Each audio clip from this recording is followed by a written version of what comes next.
मैं ये जो आज अटॉर्नी जनरल ऑफ पाकिस्तान ने कमीशन की फॉर्मेशन के हवाले से अपनी सबमिशन दी हैं, उन्होंने बड़ी अहम बातें की हैं। इस हवाले से आप भी बात करते रहते हैं। वो कहते हैं कि जनाब ये तो प्रॉक्सी वॉर चल रही है, अगर मामला करना है शुरू तो चीफ जस्टिस सजाद अली शाह से कर लें। आप जो है ये जो ब्रीफ केसेस गए थे मुबैना तौर पर कोयटा, उनकी बात कर लें। फिर आप ज़मीनों पर कब्जे की कोई वीडियो नहीं बनती। तो वो इशारा मियां नवाज शरीफ साहब की तरफ कर रहे थे कि ये बेसिकली उनकी प्रॉक्सी वार लड़ी जा रही है। आप इससे इत्तफाक करते हैं एतजाज हसन साहब? उनकी प्रॉपर्टी क्या की जा रही है कि ये जो प्रॉक्सी वॉर है मियां साहब के लिए, ये जो कभी वीडियो आ जाती है, कभी जो है बंदा बयान हल्फी लेके आ जाता है, तो ये कह रहे हैं कि ये एक पर्सन स्पेसिफिक है। इशारा उनका मियां साहब की तरफ था। जी बिल्कुल ठीक कहते हैं। आप ये देखें, आप ये सोचें, एक जरा गौर करें काजी साहब कि कभी 70-75 साल माशाल्लाह हमारी मुमलिकत को चले हो गए हैं, और कभी इन 75 सालों में कितनी जमातें, सियासी जमातें हुई हैं यहाँ। मुस्लिम लीग बड़ी जमात रही है, फिर कभी कन्वेंशन बनी उसकी, कभी काउंसिल बनी उसकी, कभी जुनेजो लीग बन गई, फिर और जमातें बड़ी रही हैं जहाँ सोशलिस्ट जमातें, labour party, workers party, communist party, चलो वो बैन हो गई, बहुत सारी जमातें रही। कभी किसी एक जमात पे और उसके एक रूलिंग खानदान पे इतने ज्यादा दस्तावेजात, जाली दस्तावेज पेश हुए हैं कभी अदालतों में। कभी कोलिबरी फॉन्ट पे, कतरी खत पे, वो ये है वो सारे सबूत जनाब स्पीकर, वो सबूत एक भी नहीं। हाथों की सफाई ऐसी है कि कागज दिखाई इस तरह पेश कर रहे हैं जैसा कागजात पेश कर रहे हैं, एक कागज नहीं पेश किया उसने। और ये आप ये एफिडेविट जो आ गया शमीम, राना शमीम का, अब कल आप बड़े मसले में थे कि वो है किधर एफिडेविट। मैं आपको बता सकता हूँ वो किधर है, किधर किस खास जगह में वो रखा हुआ है और क्यों रखा हुआ है। अच्छा एतजाज साहब, गुजारिश है कि जुल्फ़कार अली भट्टो साहब को भी फांसी हुई, मोहतरमा शहीद हुई, आसफ अली जरदारी तवील अरसा गिरफ्तार रहे और भी कहे, लेकिन जो वीडियो जज साहबान की आती है, मोहतरमा सुप्रीम कोर्ट के ऑनरेबल, यहाँ हाई कोर्ट के, लेकिन उसके ताने बाने नून लीग से बुने जाते हैं। क्या वजह है? ये अदारे सारे इनसे क्यों इतना खौफजदा है? ये ऑडियो वीडियो साकिब निसार साहब की आए, राना शमीम साहब आए, और कोई पार्टी इदारों पे अटैक नहीं करती। क्या इन्हें फ्री हैंड है इदारों की तरफ से? इनको बहुत बहुत खुली छूट मिली हुई है। मैं तो बड़े अरसे से कह रहा हूँ, अदलिया तो आपको कई दफा बताई है और बता रहा हूँ, फिर बता रहा हूँ कि जितने जज इन्होंने सुप्रीम कोर्ट के रिटायर्ड को सेनेट में लिया है, एक को पीसीबी का चेयरमैन बनाया है, जबकि एक जज को, सुप्रीम कोर्ट के जज को क्रिकेट का क्या पता है। अगर वो बता दे शॉर्ट लेग कौन सी इस था, मकसूद सऊजान और AR कॉर्नेलियस मरहूम के अलावा कोई और इनमें से ये बता दे शॉर्ट लेग कौन सी होती है, थर्ड मैन कौन सा होता है, सिली पॉइंट कौन सा होता है, तो मैं पॉइंट कौन सा होता है, तो मैं समझूंगा कि कुछ तो जानते हैं। ये जानते नहीं कुछ भी क्रिकेट के बारे में। अच्छा सर, मैं फिर आपसे रहनुमाई चाहूंगा। गुजारिश मैंने ये की है जी, प्लीज प्लीज प्लीज। सदर पाकिस्तान लगा दिया सुप्रीम कोर्ट के जज को, उसने अगर मेहरबानी कुछ की तो उसको जो जजा भी मिली खूब। एक को फिर प्रेसिडेंट पाकिस्तान लगाना चाहते थे। ये सिर्फ सुप्रीम कोर्ट के जजेस की बात कर रहा हूँ। हाई कोर्ट पे जो नवाज़ात हुई हैं वो तो अनगिनत है, चेयरमैन ये चेयरमैन वो। अच्छा, अब सिर्फ सुप्रीम कोर्ट के जजेस की बात कर रहा हूँ। एक को, दूसरे को भी चाहते थे कि वो सदर पाकिस्तान बना दे, उसको वोट नहीं मिले तो उसको गवर्नर सिंध लगा दिया। तो ये रिटायर्ड जजेस पे इस तरह साइंटिफिक ये माइंड सेट को क्रिएट करते हैं। हर जज ये समझता है वो कुछ भी कितना ऑनेस्ट हो, कोई उसमें बुरी बात ना हो, कोई गलत ख्याल ना हो, कोई मोटिव ना हो, पर पीछे उसको रहता है एक ऐसी एटमॉस्फेयर में है कि ये शरीफ खानदान बहुत अच्छा है और हमारे जजेस के लिए तो बहुत ही अच्छा है। जनरल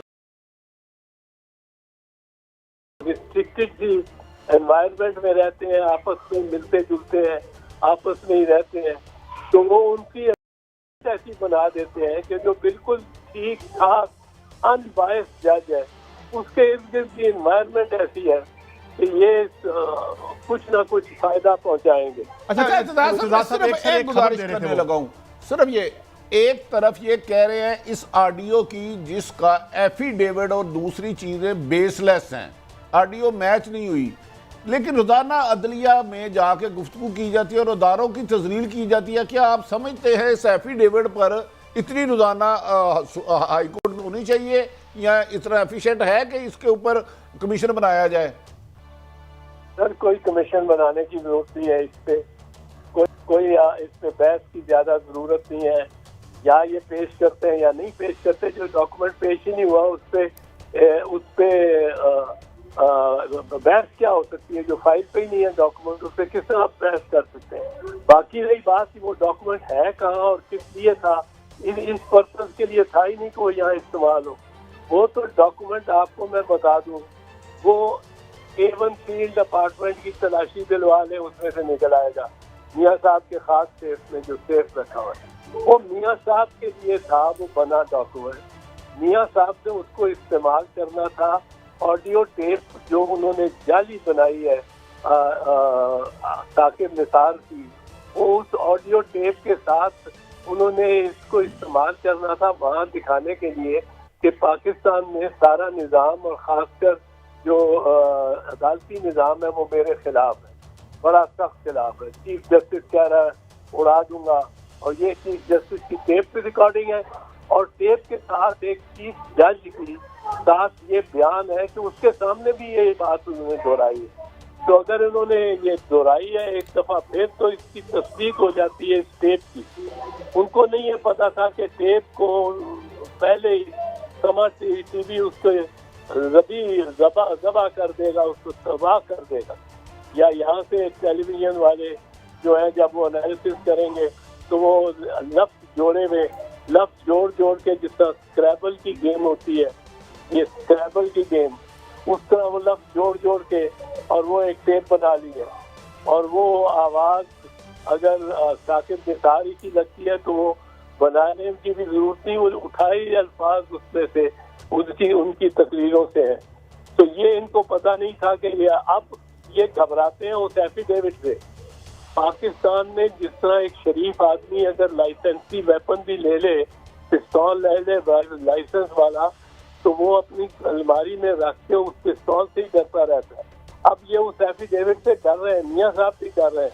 जो एफिडेविट इन्होंने बनवाया है नोटरी पब्लिक, आप देखें ये लंदन में इस्तेमाल करने के लिए था सिर्फ, ये मेरी बात जरा सुन लें, ये सिर्फ लंदन में इस्तेमाल करने के लिए था, वरना ये तो यहाँ पाकिस्तान में नोटरी पब्लिक नोटराइज करा लेते। पर पाकिस्तान के नोटरी को लंदन के किसी अथॉरिटी ने नहीं मानना था, इसलिए लंदन में नोटराइज होना शमीम के राना शमीम के एफिडेविट का लंदन में नोटराइज होना जरूरी था, क्योंकि इन्होंने लंदन में इसको इस्तेमाल करना था।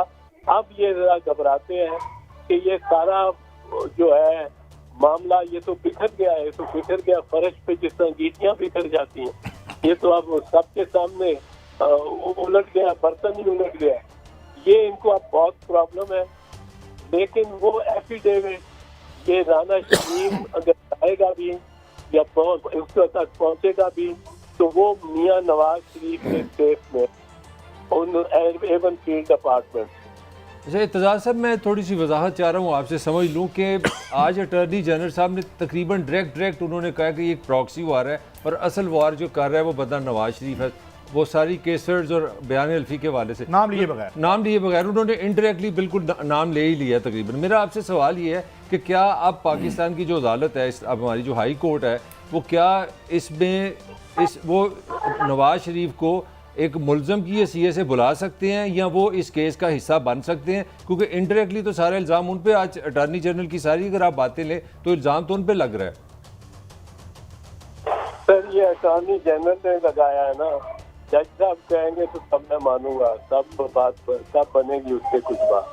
मगर जज साहब कर सकते हैं, अगर वो चाहें तो बुला सकते हैं या उनको शामिल कर सकते हैं इस मुकदमे में। जज साहब चाहे तो मतलब है वो हुक्म दे सकते हैं तफ्तीश कराने का, डायरेक्टली तो शामिल उसका नहीं कर सकते, और उसके लिए वो उनको तफ्तीश में ऑर्डर कर सकते हैं। तफ्तीश में किसी बात से भी अपने सामने जो उनके हो, कोई मुकदमा हो, कोई मामला हो, उसके बारे में वो तफ्तीश इंक्वायरी का हुक्म दे सकते हैं। अच्छा इत्तेज़ाज़ साहब, इस तरह की फ्रिवलस किस्म की चीज़ें क्या ज़रूरी है कि उस पर कोई नोटिस लें और उन्हें बुलाएं, जो उनके मकसद को पूरा किया जाए, कि जो वो तो चाहते हैं कि हमारे केसेस ना सुने जाएं, उनकी अपीलें किसी तरफ ना लगें, तो don't you think we will be following into in their trap इस पे हम कोई प्रोसीडिंग शुरू कर दे अदालत तो? हाँ नहीं, वो तो अटॉर्नी जनरल साहब ने कुछ सही समझा होगा तो किया होगा, मैं उनकी तरफ से नहीं बात कर सकता, लेकिन ये है कि वो तो चाहते हैं अगर हमारे हक में ना हो तो कम से कम डिले हो जाए, और डिले हो रही है। This case should have proceeded street and fast. कोई ये नहीं कि इतने दिन दिए और इतने दिन दिए। आपके पास डॉक्यूमेंट नहीं है, अगर आपके पास डॉक्यूमेंट नहीं है और आप तस्लीम करते हैं कि आपने ये कहा है, वो जब तस्लीम कर रहा है राना शमीम कि मैंने ये कहा है, तो ये जो कुछ एफिडेविट में आया और जिस तरह ये रिपोर्ट हुआ है मनोहन अखबार में, उसको वो तस्लीम कर रहा है, अडॉप्ट कर रहा है। अच्छा एतराज साहब, गुजारिश ये है कि आपको याद होगा एक पाकिस्तान का सबसे बड़ा अखबार है जंग, आप उनकी तरफ से कंटेम्प्ट में पेश हुए थे, मुझे याद है। तो उस वक्त तो जज साहब टाइम ही नहीं दे रहे थे, वो कहते थे रोजाना हेयरिंग करनी है, और आपने उसको बड़ी बात करके वो मामले को टैकल कराया था। इधर टाइम पे टाइम दिया जा रहा है उनको ताकि जेर बहस रहे रोजाना अदलिया को टारगेट किया जाए। क्या ये मुनासिब तरीका है? मैं क्या कह सकता हूँ, पर ये टाइम ले जाते हैं जी, ये टाइम, ये इनके पास बड़े अरबे होते हैं, और ये अरबों के साथ ये टाइम इस तरह ऐसे ड्रामाई अंदाज में ये होता है ये खानदान, कि आपने देखा कि कितने बीमार थे मियाँ साहब जाते और कितने बीमार थे, और आप हेल्दी वेल्दी एंड फाइन नजर आते हैं। अच्छा इत्तेज़ाज़ साहब, एक जो राय से खबर आ रही है कि साकिब निसार साहब के पास एक चैनल ने कहा है कि चीफ जस्टिस सजाद अली शाह के खिलाफ जो साजिश रची गई थी, बनाई गई थी, उस हवाले से भी अंदर की कोई खबरें हैं। तो अटॉर्नी जनरल कह रहे हैं कि भाई अगर आपने करना है तो पीछे से शुरू कर लें। तो डू यू थिंक कि ये केसेस भी आ सकते हैं? हमला किसने करवाया था, किसने ब्रीफ केस भेजे थे, ये क्या 2 नंबरी थी, ये हो सकता है, खुल सकता है, या बस ये इस तरह just for the sake of media consumption है? नहीं, खुल तो सकता है, क्योंकि अगर जुर्म हुआ है तो हमला हुआ है वो सुप्रीम कोर्ट पे, उस पे असल में हुआ पहले तो ये है कि पहला ट्रायल उसका एक हो चुका है, और उस ट्रायल में सजा मियाँ साहब और छोटे मियाँ साहब को नहीं दी गई, क्योंकि हालांकि इन्होंने सारा अरेंज इन्होंने किया था, सारी बसों को और बिरयानी खिलाई थी उनको रास्ते में, जो वर्कर्स को लेके आए थे लाहौर से और गुजरात से और दीगर शहरों से, और उनको खूब खिलाया पिलाया था, फिर ले गए थे हमला कराने के लिए, और हमले कराने की सजा 3 MPAs को, इनके MPAs को हुई थी, तारिक अजीज को, मियाँ मुनीर को, और एक और थे इसे अख्तर रसूल साहब को। ये 3 MPAs को सजा हुई थी कि इन्होंने हमला किया है। हमला कराने वाले को कुछ नहीं कहते। यही मैं कहता हूँ, आप देखें कि मलिक कयूम और राशिद अजीज, चीफ जस्टिस राशिद अजीज, जिन पे ये दबाव डालते हैं कि किसी को और आसिफ को सजा दो, वो सजा उसके मुताबिक दे देते हैं जो उनकी हिदायत होती है, और उनको तीनों जज निकाले जाते हैं अपने ओहदों से, लेकिन इनकी तरफ कोई नहीं देखता। ये आप देख लें, इनकी तरफ असल में तो इनकी शहबाज शरीफ में की आवाज खुद आई हुई थी, खुद उसकी ऑडियो, और आज तक इन्होंने वो ऑडियो डिनाई नहीं किया। आज तक 20 साल से कितने हो चले। हाँ, और तो 1.5-2-3 लाख मरतबा वो चल चुकी होगी ऑडियो।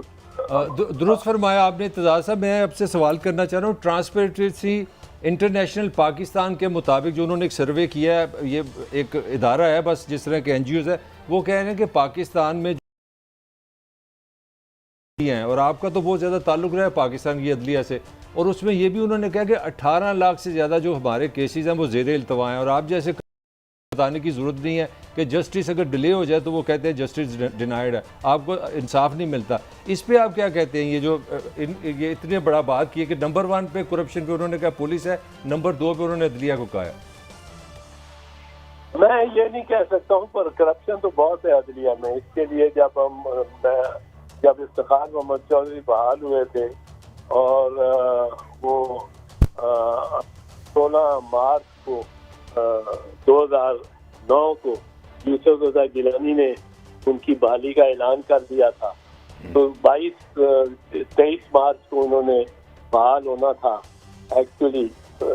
तो वो 3-4 दिन हमने काफी गौर में लगाए। पहले भी बहुत गौर करते थे, 24 घंटे साथ जो ड्राइव करते थे तो यही सोचते थे कि वापस अगर बहाल हो गया तो क्या करना है, क्या प्रायोरिटीज हमारी होनी है। हमारी से मुराद है, मेरी नहीं, पर जुडिशरी की या इफ्तिखार मोहम्मद चौधरी साहब, पर वो चौधरी साहब किसी और ही टैंक पे निकल गए।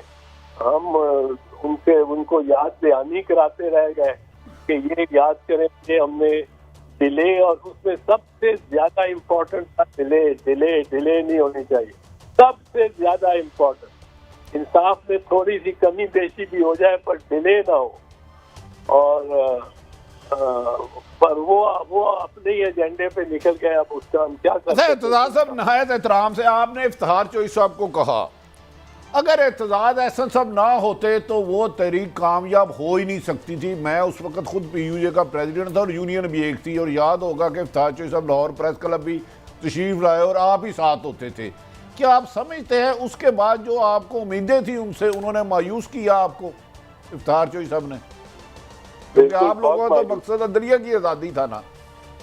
जी बिल्कुल मायूस हुए, बहुत मायूस हुए। और उन्होंने ऐसी रीत डाली, बल्कि मैं कहता होता हूँ उसके 2 अनासर उसके प्रोडक्ट थे उस मूवमेंट के जो कि मनफी थे। मुस्बत तो बहुत थे कि नॉन वायलेंट थी, अदम तशद्दुद पे मबनी थी, हमने कोई फूल नहीं तोड़ा, कोई पत्ती नहीं टूटी, कोई शीशा नहीं टूटा। और 2 साल हम लोगों को मोबिलाइज, सारी कौम को मोबिलाइज करके लिए फिरते रहे सड़कों पे। फिर आखिर एक फौजी डिक्टेटर को निकाला, फिर डेमोक्रेटिक गवर्नमेंट को भी मजबूर किया कि हमारे मकासद को पूरा करें। तो लेकिन मनफी 2 थे, एक मुतशद्दिद वकला और एक मुतकब्बर जज। और मुतकब्बर जज में सबसे, चूंकि अगर जज अव्वल ही कुछ तकब्बर दिखाना शुरू कर दें तो बाकी जज तो सारे ही मुतकब्बर हो जाते हैं ना। तो वो हमें जरा डिसअपॉइंटमेंट हुई, कुछ देर तक याद कराते रहे उनको।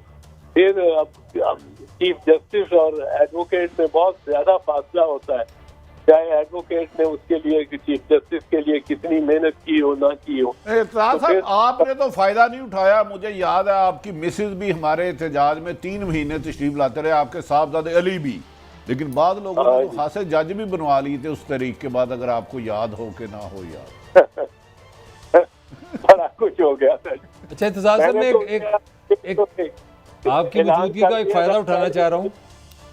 मैं आपकी मौजूदगी का फ़ायदा उठाना चाह रहा हूँ। मीडिया में इस वक्त बड़ी इस तरह की खबरें आ रही हैं कि जी खान साहब ने बतौर पार्टी हेड जो इलेक्शन कमीशन को एक उन्होंने बयान हल्फिया दिया था कि हमारे 9 या 10 गैर मुल्की अकाउंट्स हैं फॉरेन फंडिंग के हवाले से, मगर स्टेट बैंक ने कहा वो 20 से ज़्यादा हैं। तो कहा यह जा रहा है कि अगर कोई जो हेड ऑफ पार्टी है जब वो हल्फी बयान देता है, अगर वो चीज़ गलत साबित हो तो उस पर 62-63 आर्टिकल के मुताबिक उसने सच नहीं बोला तो वो नाअहल हो सकते हैं। मैं इसकी थोड़ी सी लीगल आपसे बात समझना चाह रहा हूँ, ये कितनी सही बात है? अगर कोई एफिडेविट किसी का गलत साबित हो जाए तो मेरा ख्याल है ये हमारी जुडिशरी तो 62-63 लगा देगी। हमारी जुडिशरी से मुराद ये है कि हमारी जुडिशरी में मैं देखता हूँ कि सियासतदानों को देने का जरा ज्यादा ही जज्बा है, क्योंकि इन्होंने कभी 2 बोतलों पे नोटिस ले लिया, वो सारा सियासतदानों के खिलाफ था ना, और कभी कोई और छोटी सी बात पे नोटिस 2 मोटर नोटिस ले लिया, सारी एडमिनिस्ट्रेशन को तलब करके 2-2 3-3 दिन सारा दिन इंतजार कराते रहे सुप्रीम कोर्ट में। सिंध का आईजी भी पहुंचा हुआ है और डीआईजी भी पहुंचा हुआ है, और ये हमारी जुडिशरी के में एक सियासतदानों के बारे में वैसे ही तसव्वुर है, आसानी से उनका बन जाता है कि ये 62-63 के खिलाफ वर्जी करते हैं। हालांकि ऐसे भी चीफ जस्टिस हुए हैं जिन्होंने फॉल्स एफिडेविट दिए थे, गलत एफिडेविट दिए थे कि उनके कोई पहले प्लॉट नहीं है और सरकारी प्लॉट लिया नहीं, और फिर एफिडेविट दे के सरकारी प्लॉट ले लिया एक और। तो ये इस किस्म के, और फिर एक कहलाते थे एफिडेविट जजेस, 50 और 60 और 70 के अशरे में जो जज बनता थे वो अपनी डेट ऑफ बर्थ, अगर वो इंडिया से हिजरत करके आए होते थे तो डेट ऑफ बर्थ वो कहते थे कि जी हमारी गुम गई, वो स्कूल को में आग लग गई, राइट्स हो गए, तो वो फिर उनको अपनी इजाजत दी जाती थी कि वो अपनी डेट ऑफ बर्थ एक दफा लिख दें, रजिस्ट्रार को बता दें। बहुत तो शुक्रिया तो एतजाज अहसन साहब, बड़ा मज़ा आ रहा था आपसे गुफ्तगू का, मगर ये वक्त कभी है।